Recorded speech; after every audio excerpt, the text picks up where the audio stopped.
Le 19 Allée des Marronniers, c'est ma nouvelle maison, mon nouveau bureau depuis un an maintenant. Des fois, je me demande si j'y passe pas un peu plus de temps que dans ma propre maison. C'est un endroit où j'arrive tous les matins avec le sourire, en me disant que c'est déjà un beau bâtiment, une belle usine, et qui renferme une belle équipe. On est dans des locaux qu'on a dessinés, c'est notre usine, quoi. Et ça, c'est quelque chose de fantastique. Ça représente le siège de l'Armée Rouge, hein. C'est là où tout se pense, tout se dessine, tout se construit. Donc, je regardais ça avec un peu des yeux de gamin avant d'intégrer l'équipe. C'est pas une équipe, c'est une grande famille. Je veux dire, les mécanos, ça fait 11 ans qu'ils nous suivent, les ingénieurs pareil, on a grandi ensemble. C'est une grande partie de ma vie professionnelle, de ma vie personnelle aussi. Il est 7 heures, Versailles s'éveille. Dans quelques jours, le championnat du monde des rallyes 2012 débutera avec le Monte-Carlo. Dans les ateliers de Citroën Racing, on met la dernière main aux préparatifs d'une saison dont on ne devine pas encore toute l'intensité. L'heure est à l'assemblage des DS3 WRC qui seront confiés aux équipages officiels de la marque. Champions du monde à 8 reprises depuis 2004, Sébastien Loeb et Daniel Helena sont en quête d'une 9e couronne consécutive. Ils sont rejoints par les Finlandais Mikko Hirvonen et Jarmo Lehtinen, leurs plus farouches opposants depuis plusieurs saisons. Une fois les voitures assemblées et essayées sur le petit circuit jouxtant l'usine de Satori, elles sont chargées dans les camions.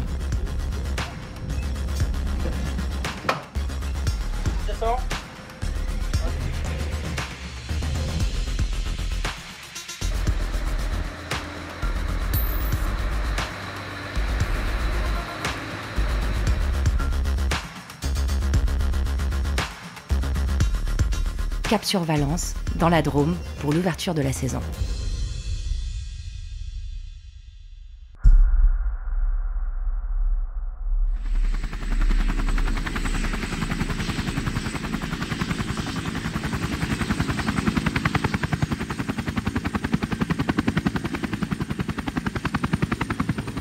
Absent du calendrier du championnat du monde ces 3 dernières années, le rallye Monte-Carlo fait son grand retour. Pour le monégasque Daniel Helena, c'est un juste retour des choses. Si tu veux, c'est le rallye qui a bercé mon enfance. J'ai passé des nuits à écouter à la radio ce qu'on appelait les nuits du Turini avec Bernard Spengler sur RMC. Ensuite, il y a eu la mobilette, donc j'y allais avec la mobilette avec Dong. Après, on y allait avec la voiture, on suivait le Monte-Carlo tout le temps. Et puis ça a été mon premier rallye en championnat du monde, au volant en 97. Donc c'est toute une histoire, c'est l'émotion et c'est mon club aussi qui organise. À Entraigues-sur-Volane, au cœur de la Drôme, on attend également avec impatience le Monte-Carlo. Dans son restaurant, la famille Joigny a préparé des centaines de tartes aux pommes qui seront remises aux concurrents lors de leur passage devant le restaurant. La tradition dure depuis plus de 40 ans. Cette histoire remonte dans les années 66-67. Et ici est arrivée toute l'équipe alpine avec un certain pilote qui s'appelait Jean-Claude Androuet, qui a été le premier pilote à venir dans le restaurant. Et c'est un garçon qui aimait beaucoup les douceurs, qui aimait la pâtisserie et qui adorait les tartes. Et après, le rallye a commencé à passer devant la remise. Et l'équipe alpine a commencé à s'arrêter pour manger la petite tarte, boire un petit verre d'eau minérale, voir un petit coup de... Pour eux, c'est l'histoire, la remise, c'est leur histoire. C'est pour ça qu'aujourd'hui, j'étais un petit peu ému. Quand Sébastien Loeb et Daniel Helena se présentent au contrôle de passage installé devant la remise, ils peuvent profiter sans remords de ces quelques calories réconfortantes. L'équipe de la DS3 WRC numéro 1 a signé le meilleur temps de la première spéciale. Même si Jari-Matti Latvala pointe un maman en tête, Loeb reprend le dessus lorsque le Finlandais part à la faute. Cette 80e édition du Monte-Carlo est conforme à la réputation de l'épreuve. Avec du brouillard, du givre et de la glace au menu, les choix de pneumatiques sont épineux. Dans ces conditions, Loeb, Helena et Citroën Racing utilisent toute leur expérience pour cueillir un nouveau succès en principauté. Dès la première épreuve, on se demande qui peut rivaliser. J'ai toujours aimé démarrer les saisons avec des victoires. C'est vrai que, et ça m'est arrivé souvent, quand c'était le Monte-Carlo, D'ailleurs, le jour où le premier rallye de la saison était la Suède et que j'ai pas gagné, ça y est, c'était déjà la saison de trop. J'avais pas gagné le premier rallye. Qu'est-ce qui s'annonçait? C'était la catastrophe, mais en fait finalement, j'ai juste pas gagné le premier rallye parce que c'était la Suède et que je l'ai pas gagné souvent. Mais oui, c'est vrai que commencer avec une victoire, c'est motivant.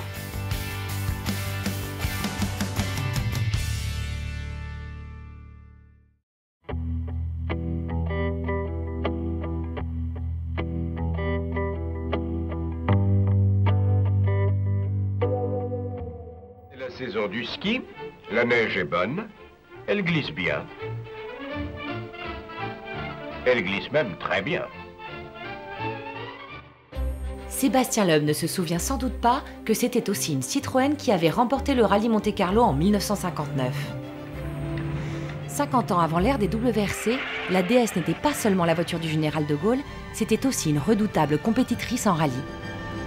En engageant ces modèles, la marque aux chevrons utilisait déjà la compétition pour éprouver ses innovations technologiques. Parmi les pilotes mythiques de la marque, Philippe Van Berg se souvient justement de la voiture de ses débuts. La ronde s'achève, le rallye d'hiver est terminé.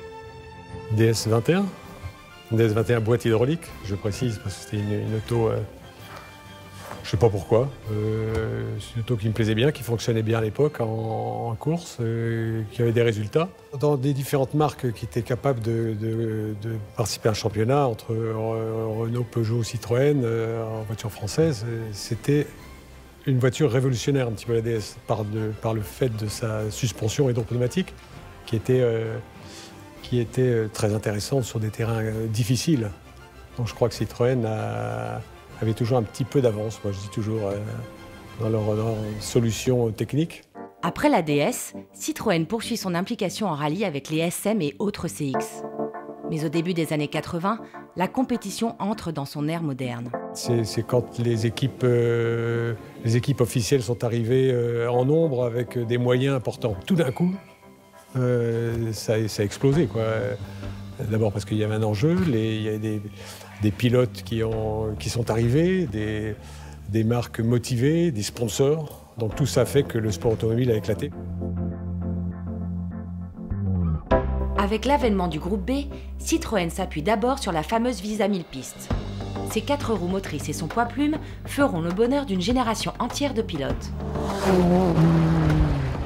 Le groupe B était parti, donc la Visa est arrivée au bon moment. Mais déjà, Citroën pensait à développer une voiture plus puissante pour pouvoir pouvoir se battre avec les Audi, les Turbo 16. Et c'est là où la suite a été un peu douloureuse. La suite, c'est évidemment la BX4TC qui débute au Rallye Monte-Carlo 1986. Au volant, on retrouve Jean-Claude Andruet et Philippe Van Berg. Mais l'aventure tourne court et Citroën se retire après quelques épreuves.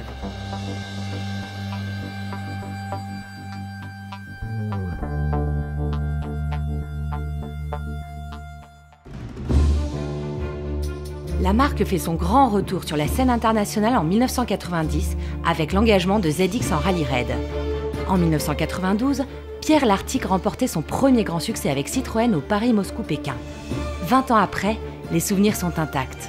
C'était vraiment une vraie aventure parce que c'était juste après le mur de Berlin, les pays de l'Est, l'ex-URSS commençaient à devenir la Russie.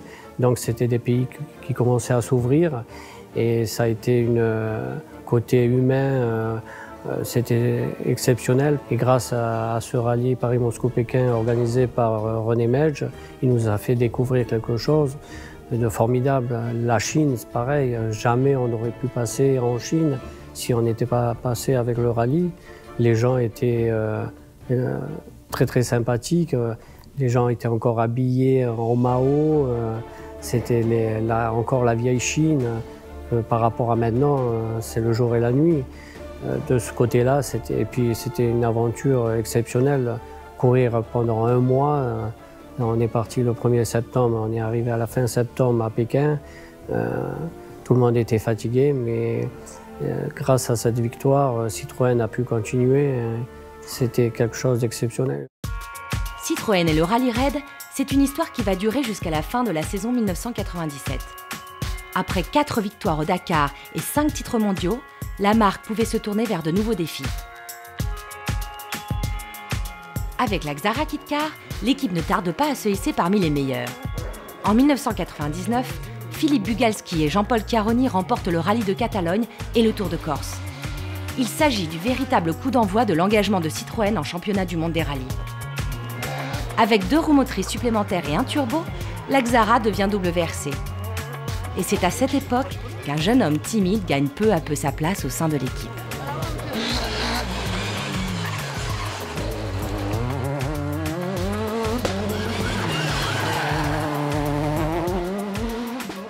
La première fois que je l'ai rencontré, alors Sébastien aussi bien que Daniel, parce qu'en fait c'était en même temps. C'était pour une séance d'essai, ils faisaient une séance d'essai avec la Saxo. Je les ai rencontrés là, pour la première fois, donc ils étaient très timides. Bon, Daniel un peu moins, hein, on le connaît, il était déjà pas trop timide et il était déjà pas si timide à l'époque. Mais Seb me paraissait très réservé. Alors timide, peut-être que c'était le moi à l'époque et il est devenu réservé avec les années. Où on s'est vraiment rencontrés, je crois, c'est lors d'un San Remo 2001, où il était dans le même hôtel que nous. Et il n'arrêtait pas de nous harceler en question.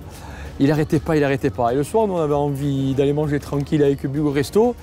Et pour être honnête, jusqu'au bout, on l'évitait. Parce qu'on disait, il va venir encore manger avec nous, il va pas arrêter, il va nous saouler. Donc voilà, mon premier rapport, c'était celui-là. Bien amical, bien sûr. Hein.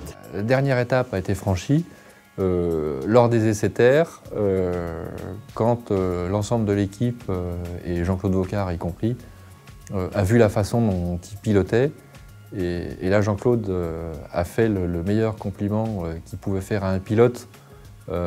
D'après lui, c'est quand il a dit à Sébastien « Tu me rappelles Salonen ».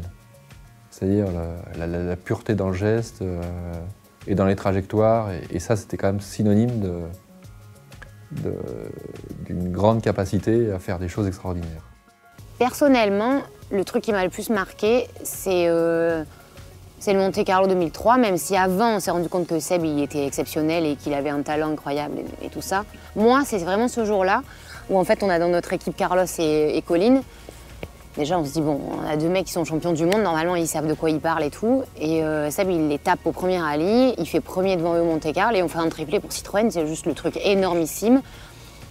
Je dis souvent ce truc-là, je me vois marcher en revenant de la zone média et arriver vers la zone d'assistance, c'était juste mais vachement de monde partout et c'était peut-être une des premières fois où on voyait autant de monde autour de notre marque, de notre équipe, de nos pilotes et tout.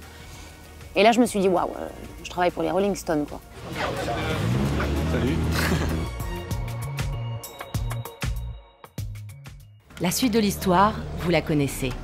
Sébastien Loeb et Daniel Elena ne vont pas rester longtemps dans le rôle des outsiders. Ensemble, ils vont vite devenir des références avant de faire tomber tous les records de l'histoire du WRC. Au volant de la Xara, de la C4 et de la DS3 WRC, ils vont accumuler 76 victoires et 9 titres mondiaux de 2004 à 2012. Cet équipage phénoménal permettra également à Citroën de remporter 8 titres mondiaux, série en cours. À tout juste 24 ans, Thierry Neuville a grandi en suivant les exploits de Sébastien Loeb. Nouveau venu au sein de l'équipe Citroën Racing cette saison, le jeune Belge ne s'est pas fait prier lorsqu'il a été question de venir découvrir quelques modèles mythiques en compagnie de 2 pilotes de légende.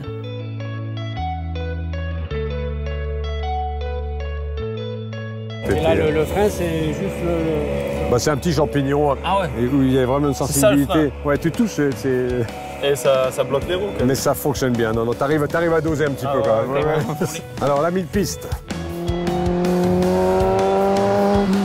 Moi, j'étais étonné de la voiture comme c'est super facile agile, à piloter. Ouais. Le seul truc, c'est qu'il n'y a pas de frein. Hein.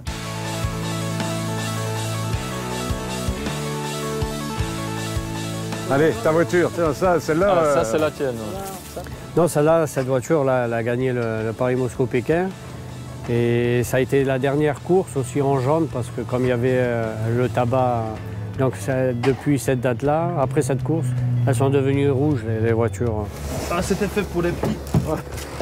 Je fais 1m80 quand même. Hein. Ah ouais? Et là, il y a un frein à main. Ouais. Mais moi, je m'en servais pas. À l'arrivée d'une spéciale, il y avait un mariage, c'était en Mongolie chinoise. Et le mari, il était derrière ma place et moi je suis parti avec la marine. Ah, c'est vrai?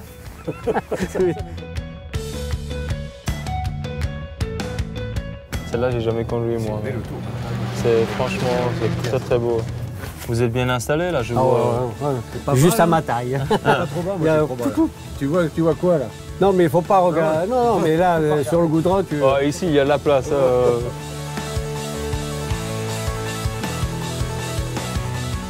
Ben voilà, celle-ci je connais beaucoup mieux. Ah, alors explique-nous. Quand on voit justement l'histoire qu'on vient de faire, on arrive ici, on est au bout quoi. C'est beaucoup d'électronique, mais tout est bien pensé pour changer les pièces quand il faut. Ouais, c'est incroyable. Le montage de ces autos.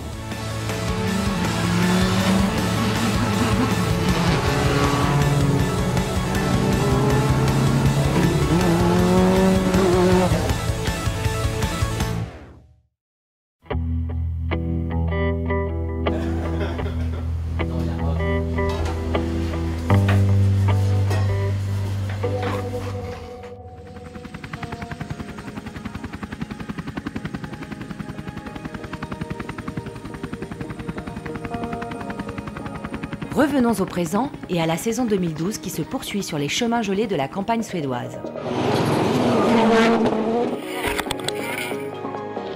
Tanké dans un petit mur de neige en début de course, Sébastien Loeb est vite écarté de la lutte pour la victoire.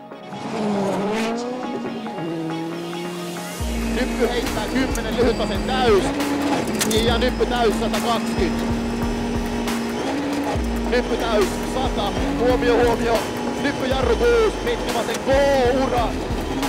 Jarru 3, oikein hidas tiukka. 7. Les chances de Citroën reposent sur les épaules de Mikko Hirvonen, qui évolue sur un de ses terrains de jeu favoris. La bagarre avec Latvala est splendide. À coups de seconde, les deux rivaux repoussent leurs limites. Un peu moins à l'aise quand la glace cède la place à la terre gelée, Mikko doit se contenter de la deuxième place. La victoire n'est que partie remise.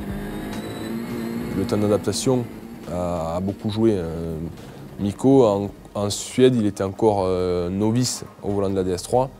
Le sentiment qu'on a et le sentiment que j'ai, c'est qu'on ferait la Suède aujourd'hui, Mikko gagnerait la Suède.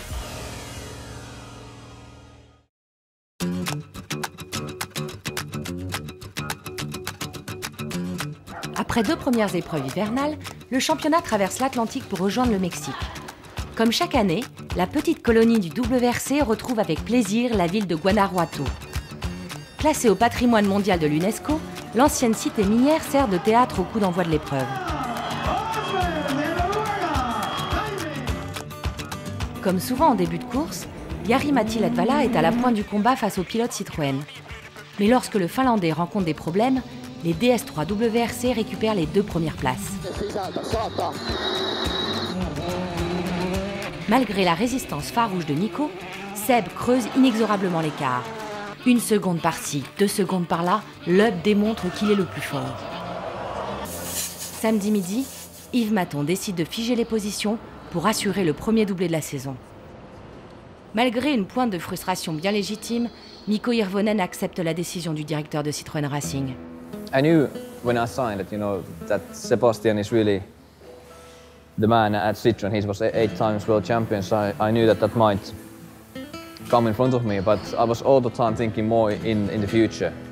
And anyway, the team was new for me, car was new, so I was ready to be in the background, so to say, and find my place in the team and find my speed with the car as well. So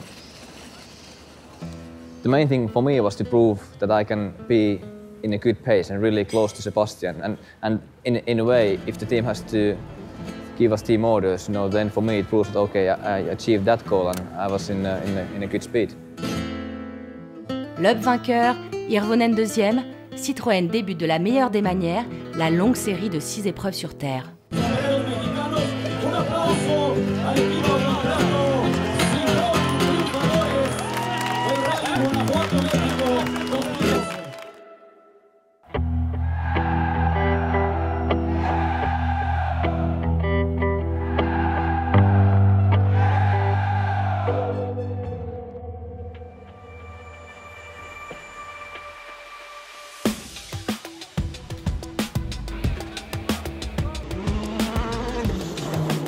Pourtant, au Portugal, c'est la douche froide. Dès le premier jour, Sébastien Loeb et Daniel Elena abandonnent sur sortie de route. Sur attention ciel, pour droite 120 plus court, ouvre et ferme 143 freins. Droite.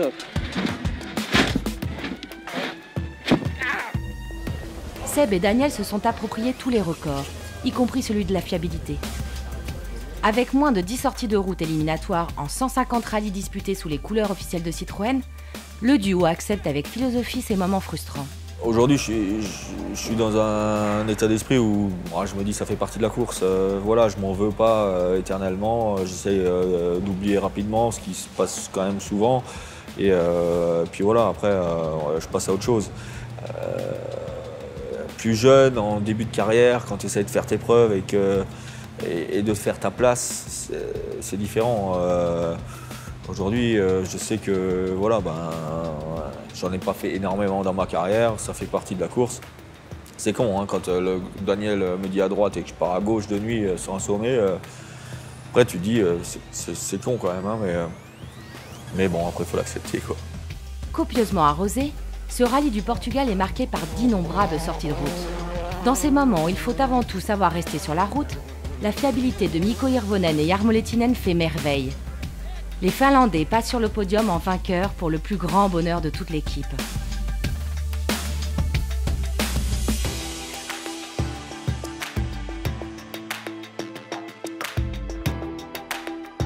Mais quelques heures plus tard, la DS3 WRC numéro 2 est déclassée à l'issue des contrôles techniques. Je me vois encore l'arrivée du rallye.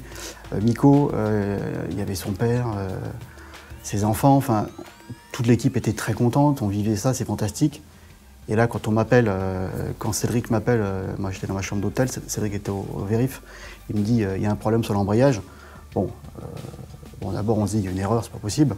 Quand on réalise qu'il y a vraiment un problème, rapidement, compte tenu de la pièce et du type d'homologation, j'ai tout de suite vu qu'on allait avoir un gros problème. Ce moment de, j'appelle ça de honte, quoi, en fait, il est quand même rapidement dépassé par l'envie que ça n'arrive plus, la réaction. Tout le monde, effectivement, est prêt à se remettre en cause. C'est positif, quoi. Donc, on a quand même su surpasser ce point assez rapidement. D'autant que, dès la course suivante, on a gagné. Donc bon, ça nous a aidés aussi, quoi. Ils auraient eu de bonnes raisons d'être en colère. Mais en grands gentlemen qu'ils sont, Mikko et Jarmo se sont montrés totalement solidaires de leur nouvelle famille. We know that this is a team sport and we can do a mistake. Mechanic can do a mistake in a service.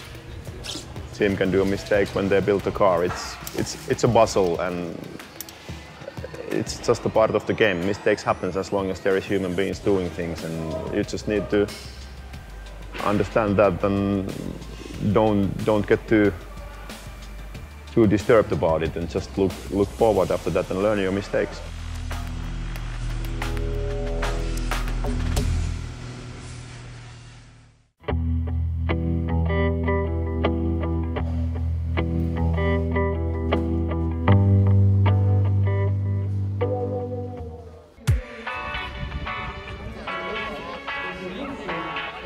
Avant de rejoindre la province de Cordoba pour disputer le rallye d'Argentine, les équipages Citroën font étape à Buenos Aires pour quelques jours. Roadshow dans les rues de la capitale, activités promotionnelles, mais aussi moments de détente figurent au programme d'un rendez-vous devenu traditionnel au fil des années.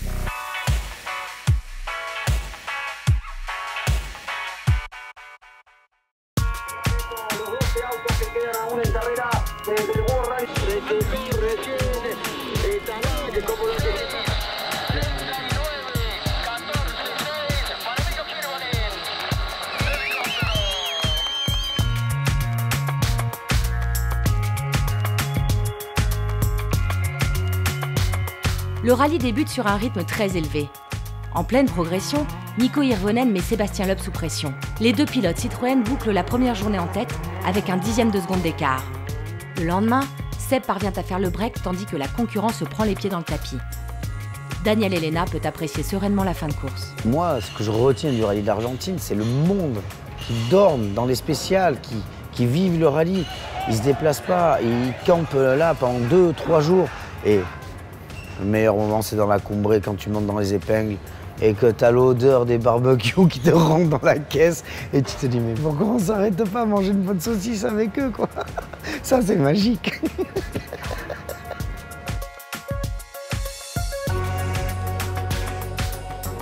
Après ce doublé des Rouges, le WRC revient en Europe pour le rallye de l'Acropole. La première journée de course est passionnante, avec Loeb, Latvala, Hirvonen et Solberg qui se battent à coups de seconde sur les chemins de terre grecque. La deuxième étape élimine Jari-Matti Latvala de la course à la victoire, mais Peter Solberg maintient la pression sur Sébastien Loeb. Le dimanche, c'est au tour du Norvégien d'abdiquer après avoir arraché une roue. Mais en rallye plus qu'ailleurs, rien n'est jamais terminé avant la ligne d'arrivée. L'adrénaline monte d'un coup dans le clan Citroën quand la DS3 numéro 1 est signalée arrêtée à quelques kilomètres de l'arrivée. Victime d'une crevaison, Sébastien Loeb et Daniel Elena réussissent l'exploit de conserver la tête en changeant la roue en à peine plus d'1 minute. Moi je sors de la voiture, je prends la péteuse, je vais à la roue, j'enlève les écrous, lui sort de la voiture, il va au coffre, il prend le cric, il me le jette et il prend la roue de secours et puis voilà. Donc c'est pas très compliqué, après c'est juste une histoire d'organisation, aussi de préparation par l'équipe quand même, parce qu'il y a des voitures où la roue de secours elle est dans le coffre et le cric est dans la porte et machin, et il faut tout ouvrir de partout. Chez nous, ça a été réfléchi pour le faire le plus vite possible. À l'arrivée, Seb et Daniel remportent donc la victoire, 40 secondes devant leurs équipiers. La première partie de la saison s'achève en Nouvelle-Zélande. Après un voyage de près de 20 000 km, il faut habituer les organismes au décalage horaire. Mikko Hirvonen et Thierry Neuville ont une méthode bien à eux.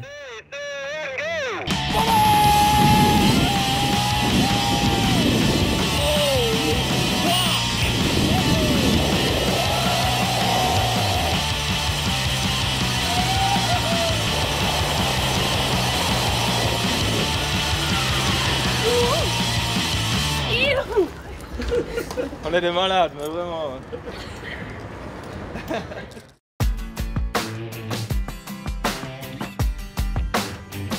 Place ensuite à la course, sur ce qui est sans doute le plus beau terrain de jeu au monde. En juin, c'est l'hiver aux antipodes. Effectués en fonction des conditions climatiques, les choix de pneumatiques sont cruciaux. Citroën retient les bonnes options pour le début de la course. Mikko Hirvonen prend la tête devant Sébastien Loeb.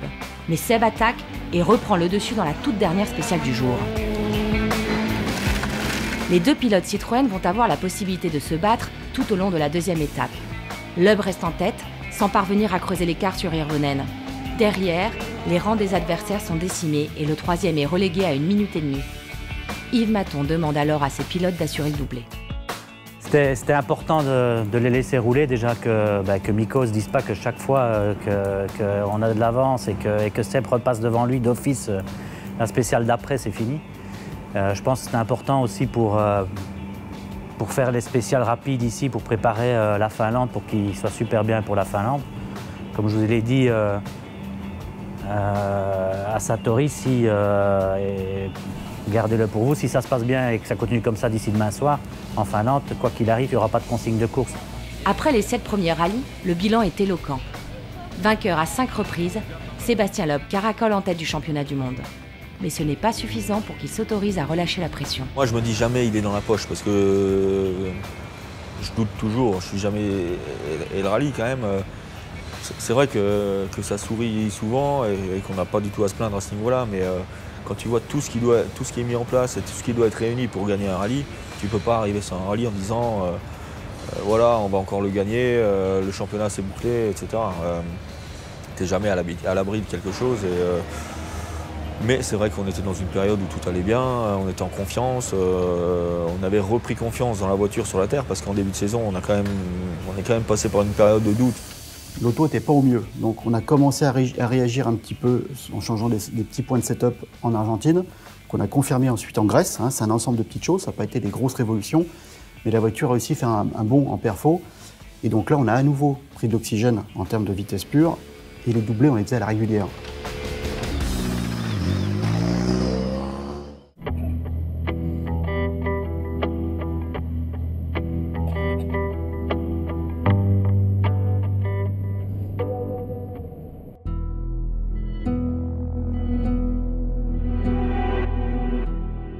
Avec 6 victoires obtenues lors des 8 premiers rallyes de la saison, Sébastien Loeb a déjà creusé un écart conséquent en tête du championnat du monde.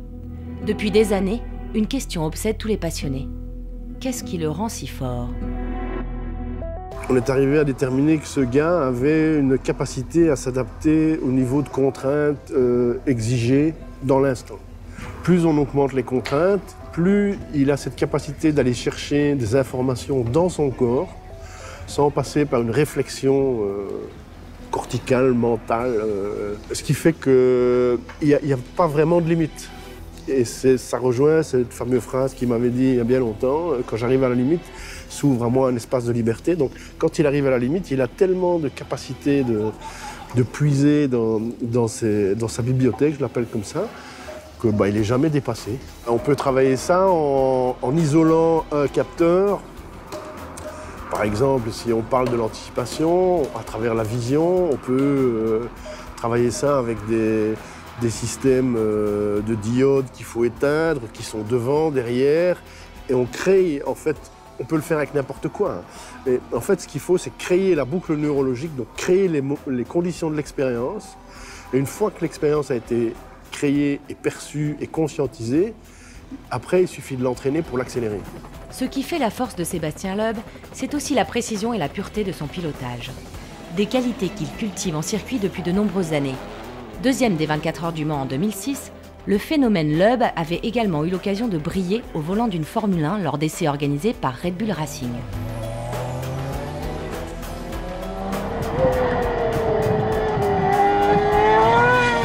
Coïncidence ou pas, tous les pilotes de pointe du WRC s'entraînent désormais sur circuit pour tenter de rivaliser avec le maître sur les rallyes asphalte comme l'Allemagne, la France ou la Catalogne.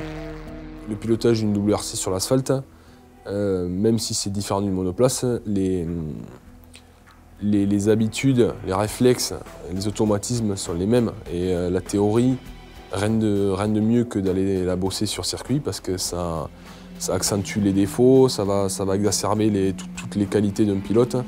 Donc à partir de toutes ces données qu'on peut récolter en circuit, on arrive à dupliquer ça sur un rallye et de faire progresser le pilote. Je pense que d'un point de vue perso sur le cas Mikko, ça lui a vraiment servi.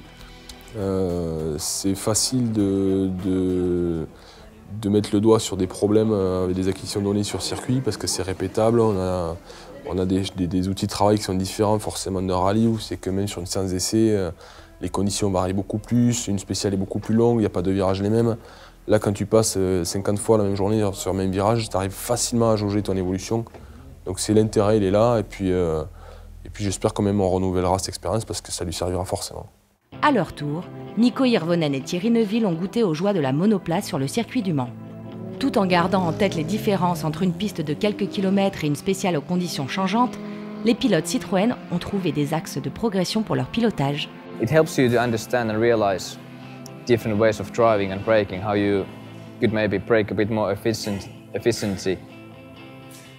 But in rallying it's a bit more complicated and every corner is always different, so you don't have so clear braking points where to start braking. Ça m'a semblé vachement logique sur le circuit, mais en arrivant sur le rallye, c'est beaucoup moins évident parce qu'on roule à la note, on ne connaît pas le parcours par cœur, il y a des graviers qui s'ajoutent.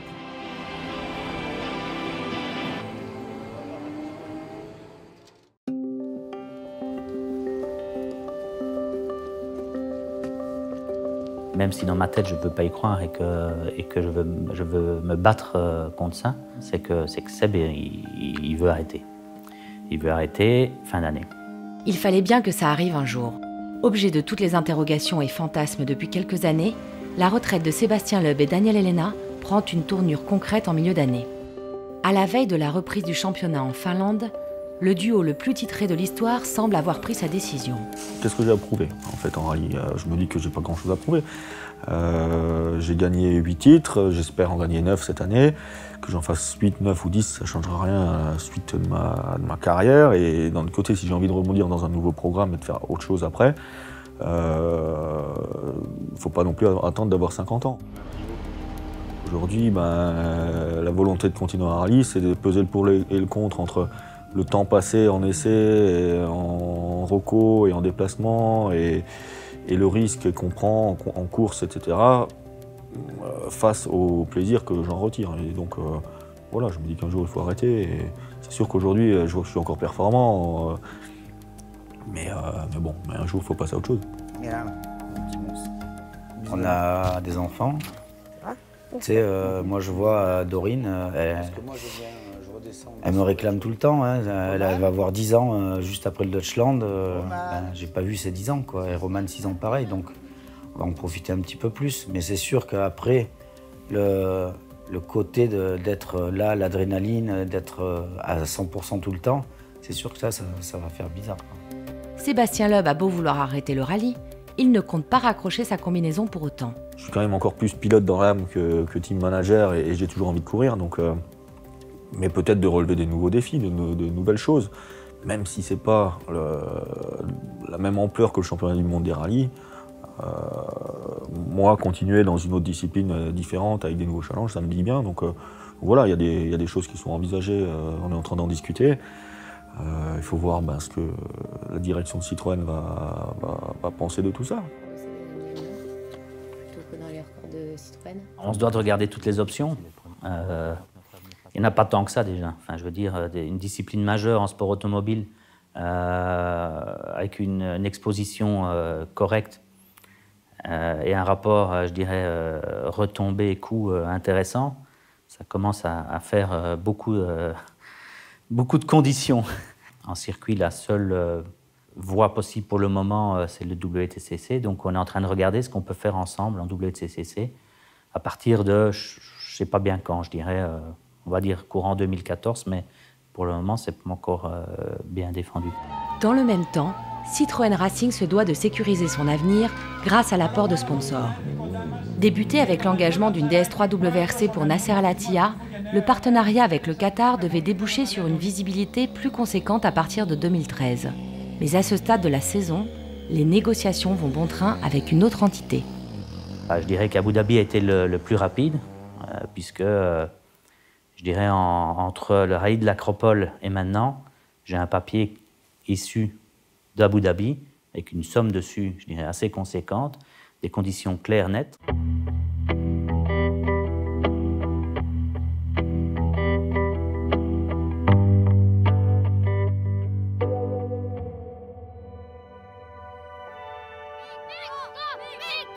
Le rallye de Finlande, c'est un peu le Grand Prix de Monaco du WRC.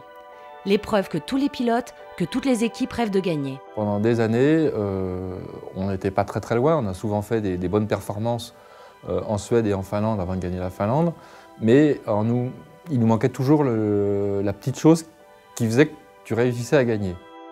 On a compris enfin ce qu'il fallait pour faire une bonne voiture gagnante en Finlande en 2008 à l'issue de nos erreurs de 2007. Victorieux en 2008 et 2011, Sébastien Loeb ne craint plus personne sur ce terrain si particulier.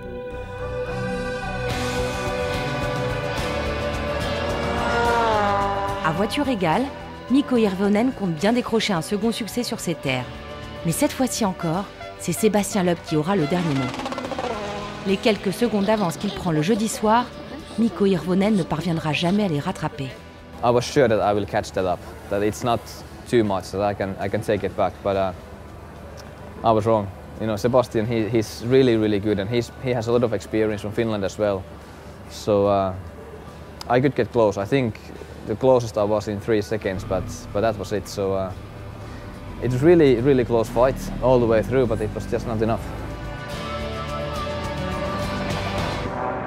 J'ai fait un rallye parfait pour moi. Zéro faute, 100% à l'aise, serein, confiant. C'était la première fois que j'étais aussi confiant en Finlande. Et pourtant, Mikko et Jarmo auront tout tenté pour s'imposer à domicile.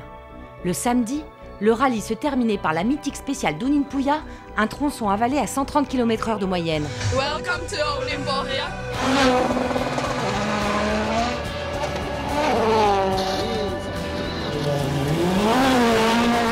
There is no words. It's when things happens like those both Uninpuja stages, they were almost like perfect stages from both Mikko and myself, and it's kind of when I'm reading the bass notes and you're fully focused, it's kind of looking a movie. I'm delivering the bass notes early enough for him to react, and it's kind of, you kind of have like a picture in your mind what's coming behind the corner, and that's like peeking into a future. It's something you can't really describe how it is. It's unbelievable. There is nothing else in the world but Mikko and myself and the car, and you can almost say that there is only one like a thing. It's not two drivers and one car, it's a one thing when everything is going perfect. Malgré un chrono record, les Finlandais s'inclinaient pour 6 petites secondes. Mais il s'agissait bien d'un 4e doublé pour l'équipe, le premier obtenu sur ce rallye mythique.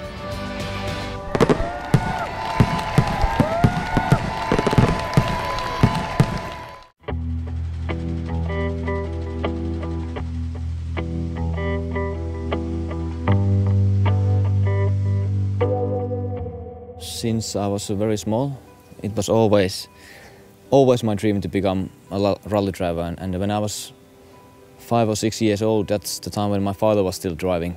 And he just did some national rallies in Finland, and ever since I wanted to be a rally driver myself. First time I drove, I was only 5, so very small, and we just had lots of pillows behind my back and in the seat that I could reach the pedals. And I started with my mom's Fiat in the frozen lake, and that's the first time I drove and tried a car. Le rallye, c'est une passion qui habite Mikko Hirvonen depuis toujours.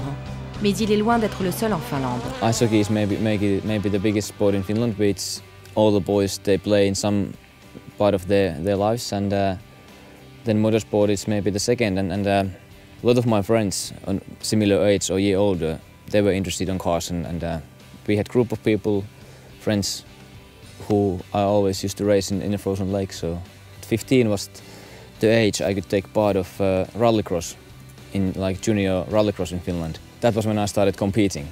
Until that, I was just working on the cars around the house and driving in a frozen lake. But then I did that 3 years, like in a junior class. Then when I got my driving license when I was 18, then I started rallying in Finland right away. And then slowly started to get further.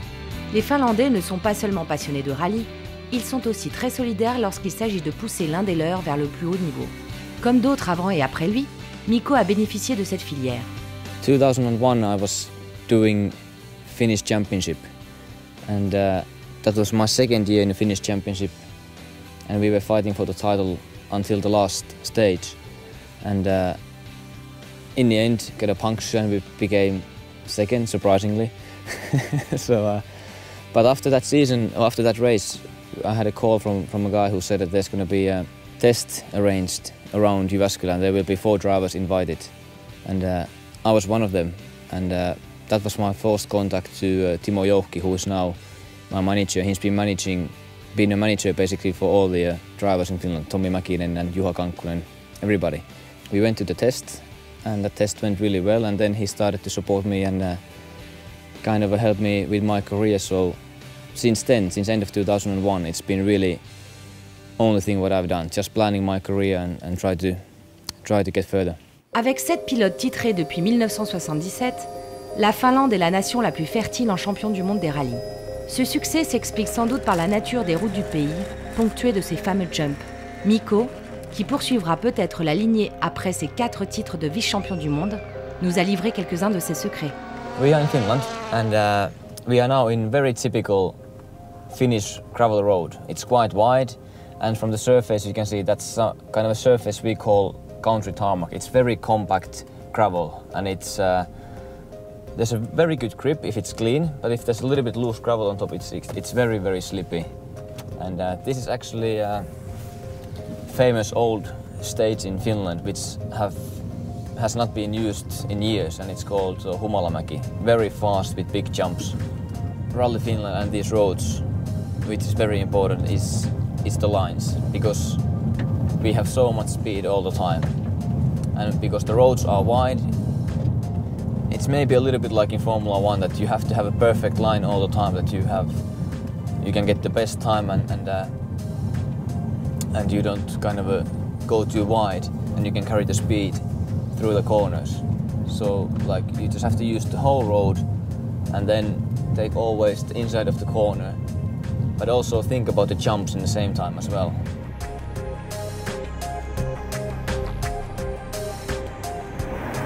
shape of the jump or of the crest, you know, it can kick the car differently up in the air as well. So if it's very sharp, obviously the car will kick a little bit and it will jump higher. But if it's just very, very kind of a long slope, then maybe the car just goes a little bit light, but it depends how fast you are going over the jump.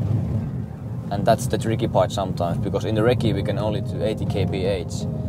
But because the roads are so fast, in the rally we come here with 150 or 180 kph, and the jump can be really massive. Sometimes you need to turn the car before the jump, so that you are kind of some places you can jump over the inside ditch. You fly sideways over the ditch and land in a perfect line on the road. In one sense, it's natural. This is the roads we use to kind of when we do rallies in Finland. But okay, Sebastian was really fast in Rally Finland as well, so the more you come here, the more you get experience as well. And it's not only the Finns anymore who are fast in these roads, but maybe in some new stages, maybe sometimes we have a small advantage if there's lots of jumps and it's very technical. And for me, that's the best feeling when you are just in the air with the rally car going sideways. It is, yeah. I prefer it.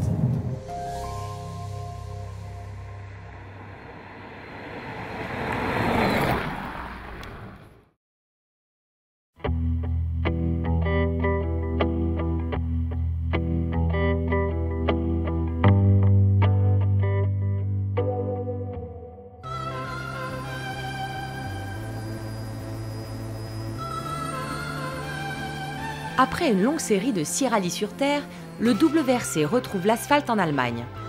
Déjà 8 fois vainqueurs de cette épreuve entre 2002 et 2010, Seb et Daniel ont établi un record en la matière.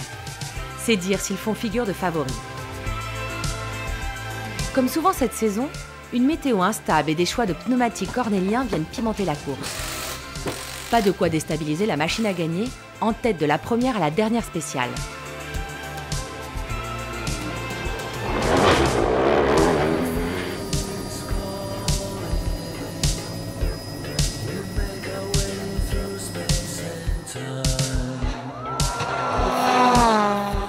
Il n'y a pas eu de match sur les bords de la Moselle. Après l'Argentine, la Grèce, la Nouvelle-Zélande et la Finlande, Seb creuse un peu plus l'écart avec cette 5e victoire consécutive.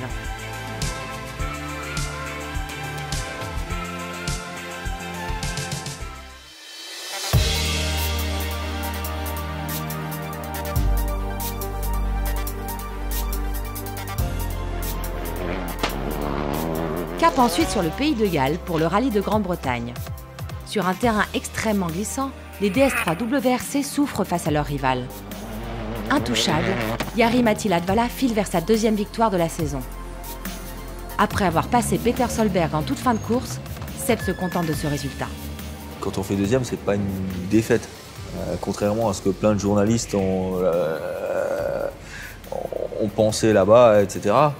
On ne peut pas tout le temps gagner, quoi. Et finalement, moi, une 2e place en Angleterre, par rapport au championnat, par rapport à tout le contexte qu'il y avait autour, ça m'allait très bien. C'est un terrain sur lequel Ford a toujours été bien, Latvala a toujours été bien. Voilà, il n'y a pas de raison qu'on gagne partout. Ça a été interprété comme une défaite, mais pour moi, c'était un bon résultat. D'accord. 100 mètres. Hein? 2e et 5e à Cardiff, Loeb et Hirvonen éliminent de la course au titre tous les autres pilotes. Au vu de son avance, Sébastien Loeb peut considérer que son 9e sacre n'est plus très loin.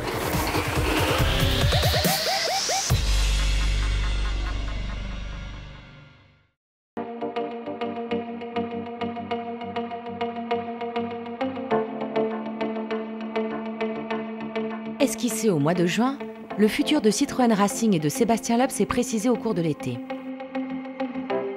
Il y a 2 aspects. Il y a le premier aspect qui est la confirmation du partenariat avec Abu Dhabi. Et donc Abu Dhabi nous permet de continuer notre programme en WRC et de pérenniser l'investissement qu'on a eu sur les 10 dernières années en WRC. Le deuxième aspect, c'est le désir de Seb d'être ambassadeur de la marque Citroën et le désir de la marque Citroën de continuer à, je dirais, utiliser en commun l'image de Seb et l'image de Citroën qui se marient très bien. Et ce qui paraît évident, c'est que Seb veut faire du circuit et que pour la marque, un investissement en WTCC peut avoir un intérêt parce que 50% des retombées du WTCC sont en dehors de l'Europe et entre autres sur des marchés qui sont intéressants pour la marque à terme.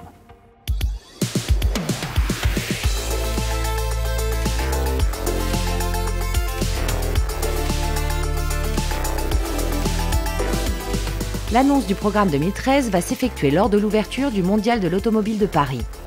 Soigneusement choisi, ce moment témoigne de l'importance qu'accorde la marque au sport automobile.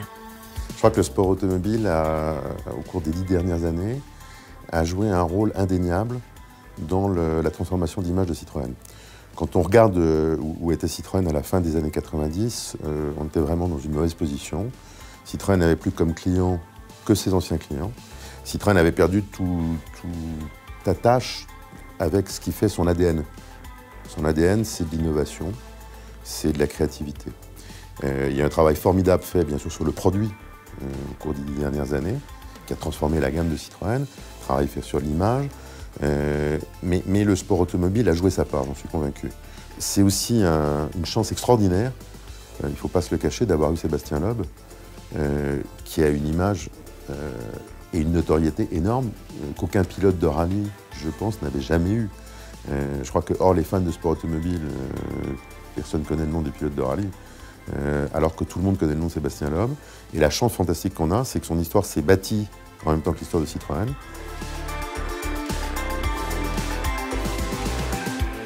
Et cette histoire est loin d'être terminée. À quelques minutes d'une annonce qui va surprendre la plupart des observateurs, Sébastien Loeb ne cache pas son excitation.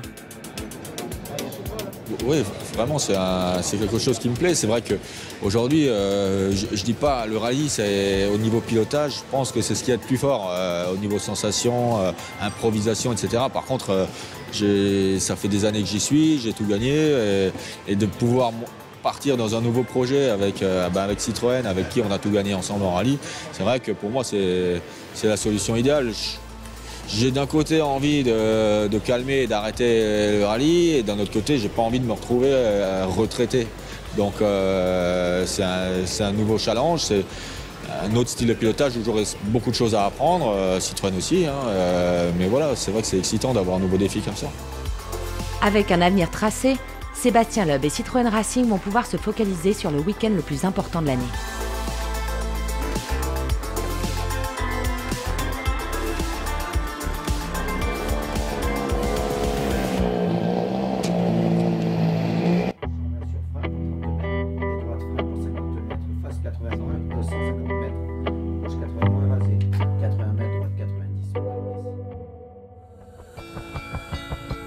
Même s'il reste 3 rallyes à disputer, les titres mondiaux sont à la portée de l'Armée rouge dès le Rallye de France. Depuis que l'Alsace a remplacé le Tour de Corse au calendrier, l'épreuve a pris une toute autre dimension populaire. Des centaines de milliers de spectateurs font bloc derrière l'enfant du pays. La première année, on ne savait pas trop à quoi s'attendre. Je me disais, bon, il y aura au moins autant de monde qu'en Allemagne. Mais l'ampleur que ça avait pris là-bas, c'était vraiment impressionnant. La pression est clairement sur les épaules de Seb et de Citroën, mais l'équipe, dans son ensemble, cherche à s'isoler dans une bulle de sérénité. Du début des reconnaissances jusqu'au podium, on essaye justement d'évacuer ce surplus de pression en considérant le plus possible ce rallye comme un autre pour ne pas se laisser envahir par l'enjeu. Le plus dur à gérer, c'est la foule et les journalistes. Ça, c'est juste un enfer. Le seul moment où tu es bien au Rallye de France, c'est quand tu es bien le cul dans la caisse avec le casque sur la tête, qu'il n'y a personne, quoi.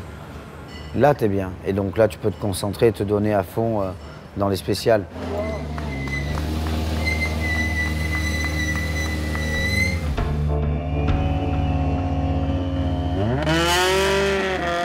Au volant avec le casque sur la tête, Seb est souverain. Porté par son public, il prend la course en main dès les premières spéciales. Après, c'était un rallye assez simple, à part la dernière journée où il a plu, où c'était des conditions un peu, pas apocalyptiques, mais par rapport à nos pneus, oui. Mais on avait suffisamment d'avance pour pouvoir gérer. Pendant que Seb et Daniel s'assuraient de la victoire, Thierry Neuville et Nicolas Gilsoul s'illustraient en alignant les meilleurs temps. Démontrant une impressionnante pointe de vitesse sur des terrains aussi difficiles que la Nouvelle-Zélande ou la Finlande, l'équipage belge avait aussi connu un manque de réussite chronique. En Alsace, rien ne venait arrêter leur progression et ils décrochaient la 4e place derrière Mikko et Jarmo. Cela restera leur meilleur résultat de la saison. Le Rallye de France m'a réussi parce que j'avais déjà participé en 2010, donc je connaissais un petit peu le parcours. J'avais super bien préparé, c'est du asphalte où je me sens beaucoup mieux à l'aise que sur la terre. Et surtout, c'était des conditions délicates, comme on les connaît un peu sur les routes en Belgique. Comme ma première saison, c'était en championnat de Belgique, j'ai appris à freiner tard dans la boue et tourner propre et réaccélérer vite. La tension se relâchait quand la DS3 WRC numéro 1 coupait la ligne d'arrivée en vainqueur. Instantanément, une douce euphorie venait envahir le parc d'assistance. L'émotion, c'est surtout de voir que l'équipe que j'ai créée continue à gagner et qu'elle ait gardé cette solidarité fantastique qui lui permet de gagner son partage, et ça, c'est fantastique. Quand tu as été là pour le premier titre de Seb et que tu te dis que ça va être le dernier, ben, c'est quand même un moment de la vie quand tu es un passionné de sport automobile. C'est un travail d'équipe extraordinaire pour lequel il faut féliciter tout le monde. Sébastien et Daniel étant la partie la plus émergée de l'iceberg. Il faut aussi associer nos partenaires Red Bull et je disais tout à l'heure Michelin, Total, Citroën, 3 grandes entreprises françaises qui marquent de leur empreinte le sport auto. Je pense qu'on peut en être fiers.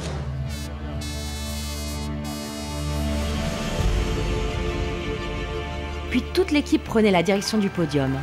Un podium sur lequel ils étaient accueillis comme de véritables rockstars. Bon, les podiums, ils sont ce qu'ils sont. Des fois, il y a une belle ambiance, comme ça peut être le cas au Mexique, par exemple, où c'est un beau podium. En Allemagne. Après, il y a des trucs, on a vécu des podiums au RAC, dans un champ de boue avec 12 personnes. Hein. Donc là, d'arriver dans le Zénith avec, je sais pas, 6000 personnes, ou je sais pas combien il y avait, mais en tout cas, énormément de monde, c'était émouvant, justement, de vivre ça, de voir tous ces gens qui sont là, qui t'encouragent. C'est des moments émouvants.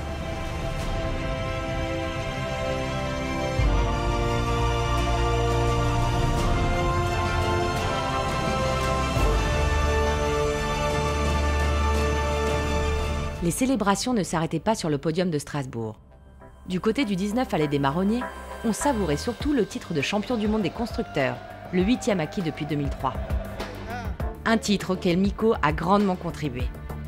We won the title this year. It's in many rallies we were first and second, so for me clearly we were the strongest team this year.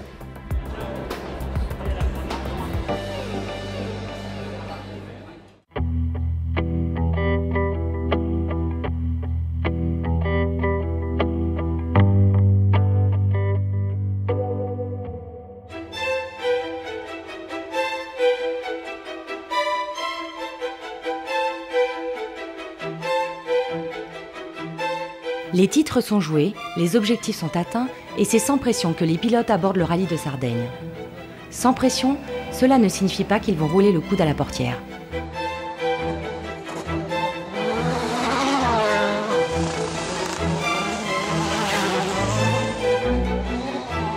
Dès les premières spéciales, Loeb et Hirvonen entament un duel à coups de seconde.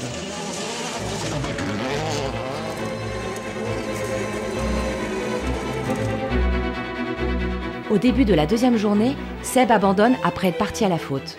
Pour droite, ça même plus long tard. Attention. Vas-y, la direction s'est bloquée. Complètement. Ok, vas-y. Voilà, terminé.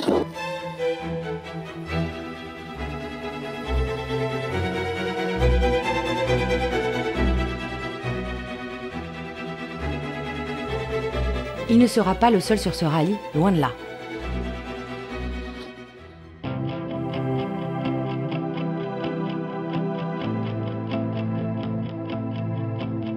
Le vendredi soir, Mikko se retrouve leader avec plus d'1 minute d'avance sur le deuxième. Une situation confortable qui a un air de déjà-vu. Ça ressemblait à se méprendre à une photocopie du Portugal, donc on appréhendait un petit peu la fin, puisqu'on sait ce qui s'était passé, même s'il n'y avait aucune raison, mais forcément tu y penses. Je mettrais quand même un bémol par rapport à ça, c'est que le Portugal, Mikko l'a gagné parce que ses candidats se sont éliminés. Mikko n'aurait certainement pas été en mesure à la régulière de gagner le Portugal, ce qui est complètement faux en Sardaigne. Comme à leur habitude, Mikko et Jarmo ne craquent pas. Ils passent au travers de tous les pièges et décrochent enfin leur première vraie victoire avec Citroën.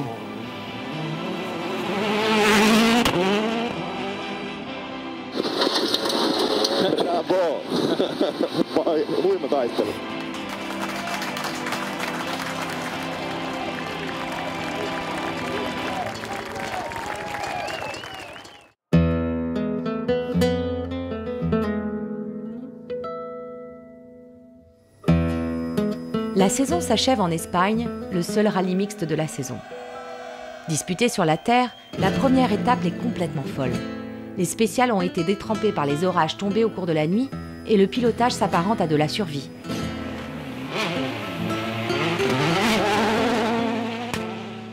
Tête à queue pour Latvala, sortie de route pour Neuville et Solberg. C'est quoi ça? On sait rien. Seul virage à Peters? Ah, je ne sais pas.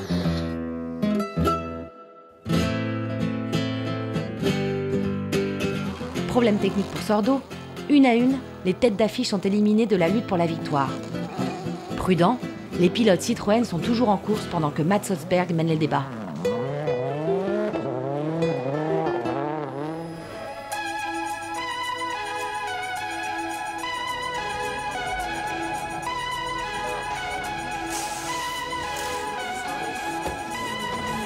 Samedi matin, la course se poursuit sur asphalte et le jeune Norvégien part à son tour à la faute. Après avoir attendu son heure, Sébastien Loeb récupère le commandement. Rester sur la route fait partie de la course et de jouer un championnat. Se faire donner en l'acceptant facilement, c'est pas facile. Je suis le premier à ne pas l'accepter. Donc après, s'ils vont au tapis parce que je les ai parfois poussés un peu à la faute, ben, ça fait partie du jeu.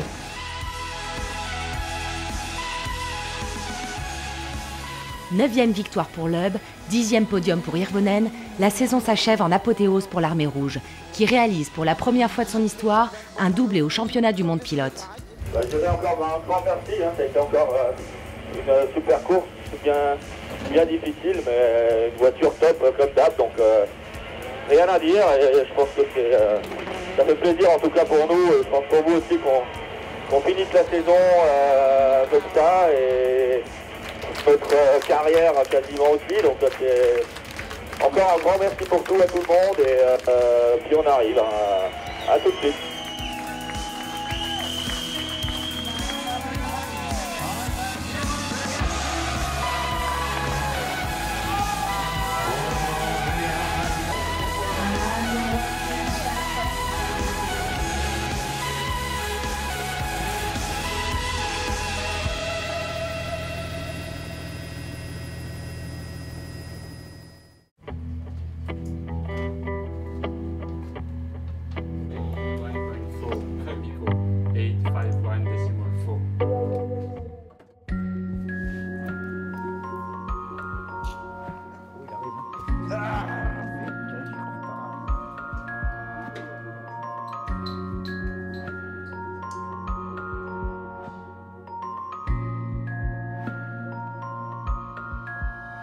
Entre les sollicitations médiatiques, les célébrations de fin d'année et les séances d'essai qui se poursuivent, Seb et Daniel n'ont eu que peu de temps pour souffler depuis la fin de saison. Installés à quelques kilomètres l'une de l'autre, les tribus Loeb et Elena ne perdent jamais l'occasion de passer un moment de convivialité. La salle de jeu préférée de Seb, c'est son garage, où il entrepose ses jouets à moteur. L'antre de Daniel, c'est le bureau où sont archivés d'innombrables cahiers de notes, témoins des milliers de kilomètres parcourus aux quatre coins du monde. Et puis vient toujours le moment de repartir vers de nouvelles aventures. Ce soir-là, le duo quitte Genève pour mettre le cap sur le Portugal. À 30 000 pieds d'altitude, Seb et Daniel se souviennent des 15 ans qui viennent de s'écouler. On a tout connu ensemble, des galères du début, où je disais tout à l'heure en rigolant, notre première maison c'était notre mulet, quoi, quand on dormait dans notre 205. Je me souviens qu'on traversait toute la France pour aller faire les rallyes. Il y en avait un qui conduisait, l'autre qui dormait dans le coffre avec des Mickey sur la tête, sur les sacs. On se rend compte qu'on a fait plein de choses, qu'il y a plein de choses qui se sont passées dans les 10 dernières années. D'un autre côté, d'être passé du stade du jeune qui arrive au stade du pré-retraité, on n'a pas l'impression, nous, d'avoir changé. Pour nous, on a fait la même chose. Regarde, t'as la barbe blanche. Ouais, mais quelque part, ça, on l'a pas vu passer, quoi. Il n'y a jamais de temps mort. Donc c'est ça qu'on ne se rend pas compte. Il n'y a pas un gros break comme en Formule 1 de 3-4 mois, ça on ne l'a jamais connu. Après il y a cette complicité, cette amitié qui s'est nouée. Donc si tu veux, on a tout bravé ensemble, du meilleur au pire, on a toujours passé les caps ensemble et je pense que ça a fait notre force. Et c'est surtout que voilà, si on a quelque chose à se dire, on se le dit de suite. Ça fait 15 ans qu'on vit dans 3 mètres carrés. Au cours de ces années passées dans l'habitacle d'une voiture de course, ils ont battu tous les records au point de mettre une génération entière de pilotes à la retraite. On a eu l'époque où il y avait tous les champions du monde. Ok, on n'a pas été champion du monde à cette époque-là, mais on s'est quand même battu jusqu'à fin 2003 où on a perdu pour 1 point. On les a tous battus, sauf Peter qui a été titré cette année-là. Après, il y a eu Marcus. Après, on a eu Solberg. On a eu Irvo. Et à chaque fois... Carlos, Colin qui était là, McKinnon à l'époque. Le seul truc, c'est qu'à un moment donné, il pétait un plomb.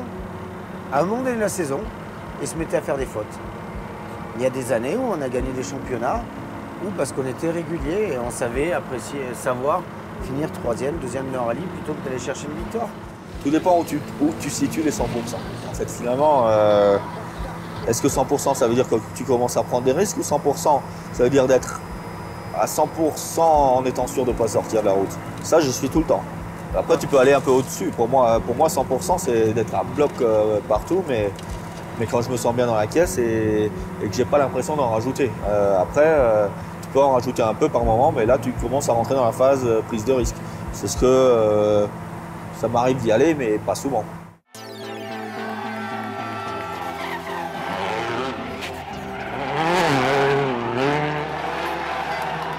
Comme tous les sportifs de haut niveau, les victoires et les succès débouchent sur une vie matérielle aisée, une vie dont ils n'auraient jamais rêvé à leur début. Mais l'essentiel est sans doute ailleurs. Partant d'où je partais et être arrivé à ça, c'est sûr qu'on ne l'aurait jamais imaginé. Et tu te dis, bah ouais, c'est... Moi, je me dis toujours, il y a une part de chance. Pourquoi c'est tombé sur moi? Parce que, quelque part, c'est mon talent, la chance d'avoir ce talent qui m'a emmené là, quoi. Plus les bons contacts, les bonnes opportunités que j'ai pu saisir et le travail qu'il y a eu avec. Mais la base de tout, c'est un talent qui m'a été donné. Pourquoi moi? On a quand même la chance aussi par rapport aux gens qui travaillent tous les jours à l'usine ou au bureau ou n'importe. Quand on est à la maison, on a le temps d'en profiter. Donc non, c'est un équilibre de vie à trouver. Il y a certaines périodes dans l'année où c'est chargé, on part tout le temps et on se dit c'est un peu trop. Et après, il y a d'autres périodes où on est plutôt cool, donc ça va.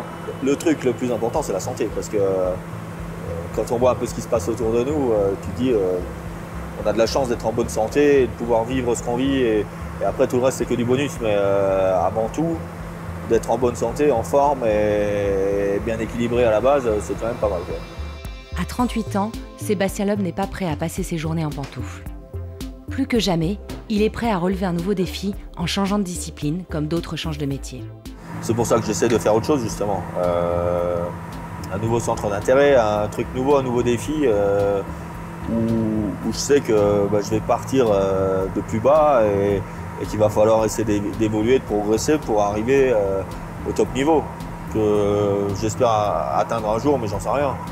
Mais au moins, ça fait un défi. Je sais que je vais devoir me remettre en question, que je vais arriver plus comme le jeune, même si je ne suis pas forcément jeune, mais bon, par rapport à certains anciens, je suis quand même jeune. Et comme le jeune qui est là pour apprendre et pour essayer d'évoluer. Donc c'est ça qui me plaît.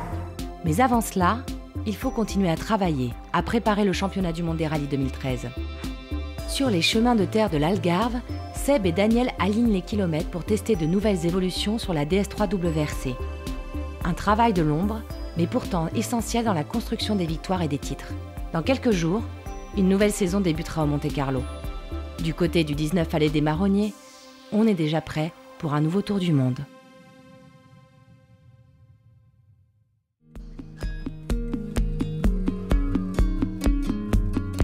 C'est pas parce que nous on va plus être là qu'il faut que ça s'arrête de tourner, il faut que ça continue avec la génération qui arrive.